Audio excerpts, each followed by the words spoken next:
Welcome to On Air with Cash. Our guest today is a singer, songwriter, and actress. Her latest single debuted at the New York Fashion Week this year. Please welcome back the great Ava Breeze. Hi, everyone.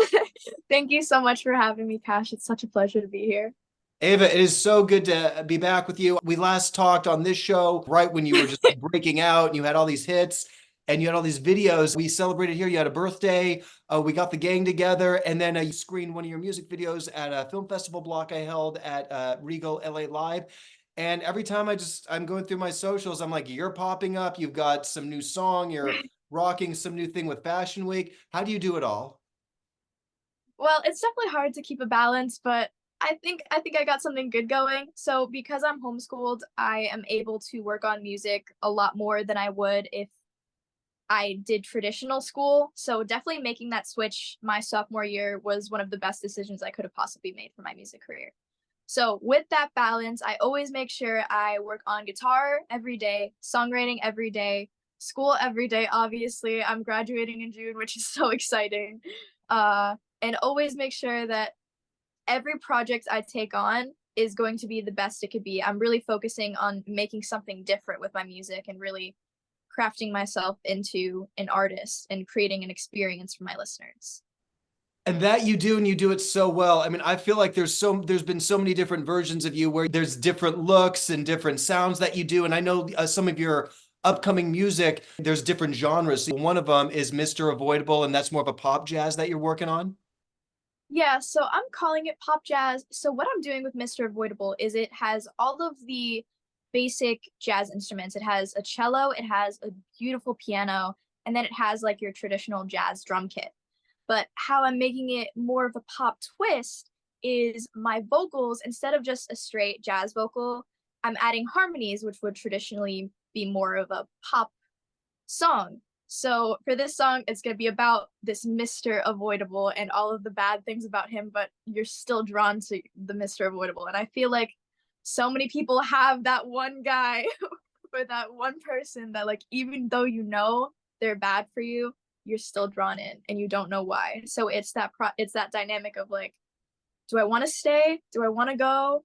So I'm kind of creating that push and pull. And I thought jazz or like pop would be the perfect medium to kind of bring out that push and pull.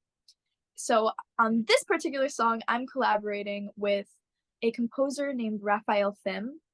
He's done some incredible work. He's had his music in movies, Mr. and Mrs. Smith, which starred Angelina Jolie and Brad Pitt. So he's been in some really cool stuff. So when he wanted to collaborate with me, I was like, yes, sign me up yesterday. And that song is nearing the end of completion. It's in the process of being mixed and mastered. So I'm very excited to show that to everyone. And you take your audience on a journey. I mean, you're so talented as a singer, and just what you were saying, just how this has a different feel with the music and the jazz and pop elements that you have. But then there's always a visual experience that you take your audience on when you make your music videos. Yeah, definitely. I want my music to tell a story. Every song comes from a place of feeling. You know, when I write these lyrics, I have felt that before. So, definitely when I come up with the music video for this, you're going to be seeing Mr. Avoidable. You're going to be seeing that dynamic play off. So, I'm definitely excited to finish this song up and get working on a visual like you said. You don't have to give anything away, but did that song, like Mr. Avoidable, did that come from like a real relationship or a real experience? It didn't come from one specific person. It's more of a general feeling that I felt from multiple different either talking stages or relationships. So I combined all of those emotions into one song. And then there became this one imaginative person, Mr. Avoidable. I know what you mean by that. I think we can all go through that where sometimes we know for whatever reason something might not be good for us, but then it's going through the experience and learning what that relationship taught us. So I'm Yeah. really curious to see how, in the music video and how that's going to play out. So I know that's going to be very awesome. And then you also have another song called Delusional, and you say that's more like metal. Yeah, so this song, okay, so this is another collaboration with a guitarist. His name is Mainframe.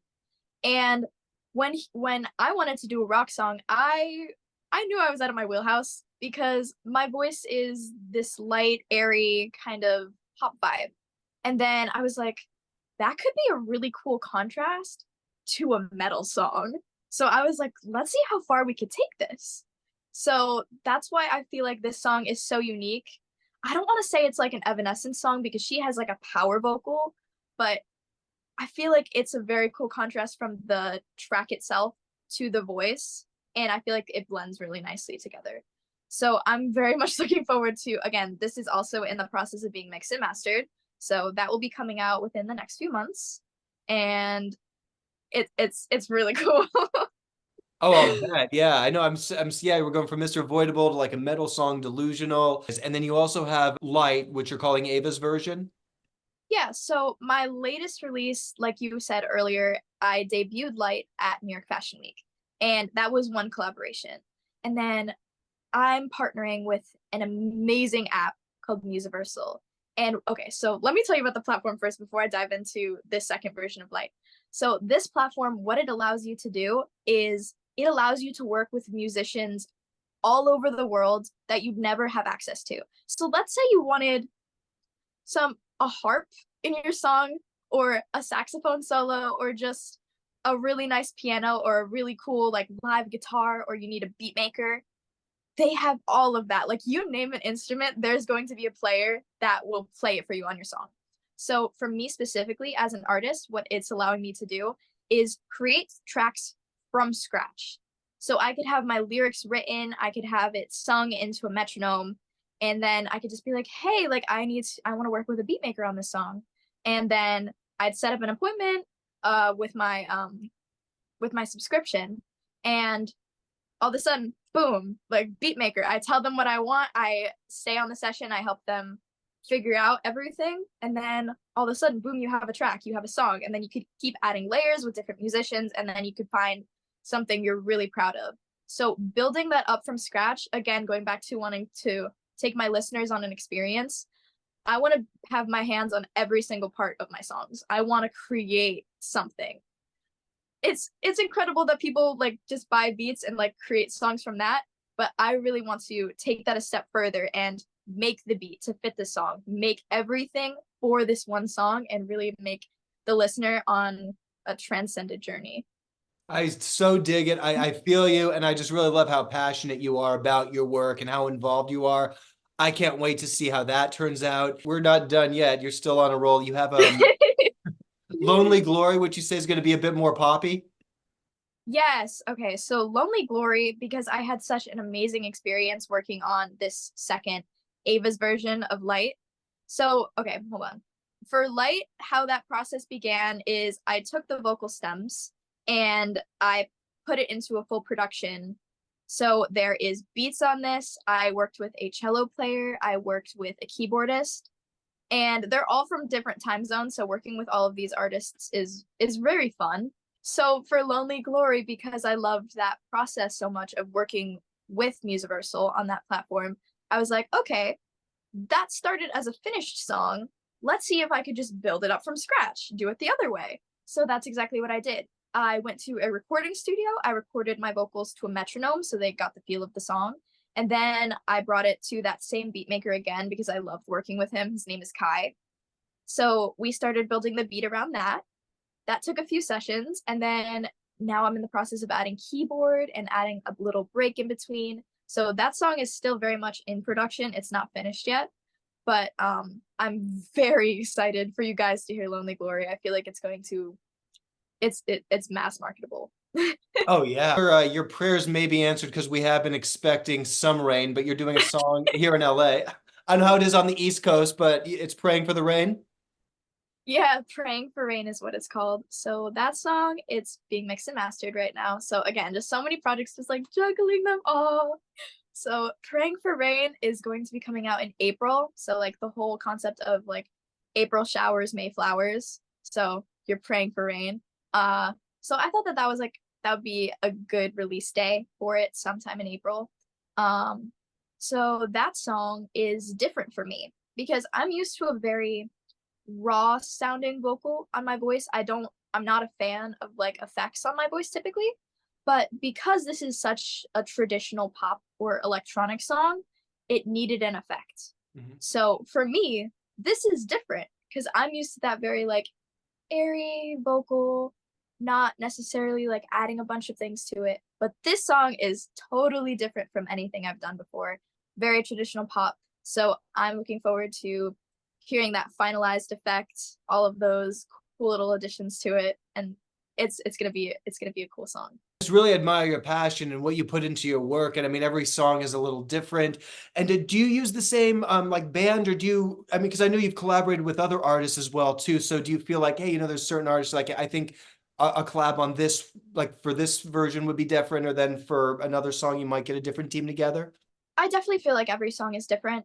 Just even going through the 5 songs that we just went through, I collaborated with multiple different organizations and people. So like the rock song, or the metal song, I should say, I collaborated with Mainframe. For the jazz song, I collaborated with composer Raphael Fem. And then for Light and Lonely Glory, or the new version of Light, I should say, I collaborated with Musiversal. So definitely as I grow, I'm networking with people on my socials. People are reaching out to me. I'm reaching out to other people. So it all depends on really what that vibe of the song feels like. And definitely Musiversal is going to be a constant. I'm going to be creating so many tracks, and it's opened up the opportunity to make so many more songs in such a short period of time because I have access to so much more. So my team for every song is going to look a little different. My mixing engineer, however, is going to not mixing, producer is going to stay the same. So my recording studio at the moment is a recording studio called Buxos. And I work with this amazing producer. He goes by Smirks. His real name's David. But I love working with him. I always have a blast in the studio. So that part of my team kind of stays the same. But every other aspect of my team always changes based on the song. So it's very fun meeting talented people, working with talented people. I love it. I know I'm so jealous too. There's all these programs that I think your generation has. I mean, we were still doing things the old-fashioned way, and then right when I got from college, I feel like that's when all these cool programs the last decade have come out, and like people are making movies on their iPhones, and so I I'm so know. impressed with you and everything you've got going on. And then are Thank there you. any other endeavors that you got? My acting auditions, I thought that this was a cool little transition. Before they were just acting roles, but lately, my agency has been sending me out on more singing acting roles. Hmm. So I thought that that was a nice little transition. It shows that people are seeing me more as a singer now, and I love that. So I'm really hoping that some of these acting opportunities I start landing some auditions. So that's always in the works too. I just wanted to like share like a little growth that I found like really cool. So when I first started, I remember launching on Spotify for the first time and getting my first few listeners. And for my first even year, I think I was at like 38 monthly listeners. And just recently, in the past month or two, I've had consistently a little over 1,000 monthly listeners. So they're still not big numbers yet, but to me, I'm very proud that I was able to grow my fan base even to that. Like I love that even with my music, even if I change one person's day, make their day a little bit brighter, I'm doing my job as an artist. I'm telling my stories. I'm making an impact. Yeah, I know what you mean by that too, because even with me, it's like I was always trying to do more. I felt like for a long time I didn't know how to express myself. So that, and for whatever reason, I was always just drawing and performing when I was a kid, or we would just recreate stuff we saw on TV and started making our own movies. But like, I know it, and then it was, I don't know if it was like I didn't know how to express something. So maybe that's why I drifted more towards Mhm. acting and producing, because it was like, oh, I could do it through a character. But then with Yeah. like even the show and just how the world's changed, we've been just doing this with and getting into podcasting, working with comedians, it's allowed me to open up more too. And then even just talking to an artist such as yourself, you'll tell me about what's motivating you and what's going on. Or I've had like other conversations with people that we've been in and out of each other's worlds at times, like, oh yeah, we did a show together, and then we're realizing, whoa, we're both dealing with the same kind of personalities. For the most part, there's been good, but then there are those times when we go through something like Mr. Unavoidable is what you're talking about, where sometimes it is those relationships or those people that do help us grow, even if the experience, like, okay, it wasn't the best experience, but I grew as a person because I came out the other end. Yeah, no, absolutely. I feel like especially watching your own milestones, you get to watch literally how you're growing. So for me, it was oh, I wonder when I'm gonna hit 100. Wow, now I'm at 1,000. Like watching those steps, as slow as they take, you're still moving forward. And I feel like it's so important to acknowledge even the baby steps you take, because to other people it might not look like much, but to me, those tiny steps mean everything to me. Because as an artist, I never want to stay the same. That's one of the reasons I feel like I change genres so much, because I'm on my own musical journey as well as how everyone else is watching my career unfold. Like I am always discovering a new sound that I'm like, oh wow, like this could be such a cool take. Or for this specific piece to tell my story in its purest form, it needs to sound like this. Or it needs to sound like totally other side of the spectrum. It needs to sound like that. So I feel like definitely not boxing myself into, oh, I'm an indie artist. Oh, I'm a pop artist. Oh, I do rock. I feel like not confining myself into any of those boxes has given me even more creative freedom than I would have assumed possible. There's nothing you can't do, and it's only going to get better from here, Ava. Yeah, I make music, not a genre. I thought that that was like a pretty cool quote. And I'm pretty sure next New York Fashion Week, I'm also going to be performing live. I know you are. When we first talked, you were still, I mean, really, because you had just done this during the pandemic. I mean, your career happened so Yeah. fast. And then I don't even think that was, I mean, that was within the last 2 years. And even since, it seems like you've already lived a few different lives and done different things. So it's just, I know whatever you're going to do, we're going to chat again soon, and you're going to have like another couple journeys, a few adventures. And yeah, is there anything else that, you'd like to share with your fans or let your fans stay updated with? I mean, if you're not already, follow me on all of my socials. On Instagram, it's at AvaBreeze underscore. My TikTok is at AvaBreeze10. Ava, you really are an inspiration. Watching you grow and to become the artist that you've become, change it up. You'd be like, hey, I feel this way today. I'm feeling this way, a week from now, and you're always reinventing yourself. You're gonna shock everyone with these upcoming songs. I can't wait to see them. And next time you're in LA, hit me up. We got to see you rock it out live again. And always down for another collaboration with you, Ava. Come back anytime. You're already doing a New York Fashion Week. You've already rocked that up, and you're international soon. Thank you, Cash. Thanks, Ava. You rock.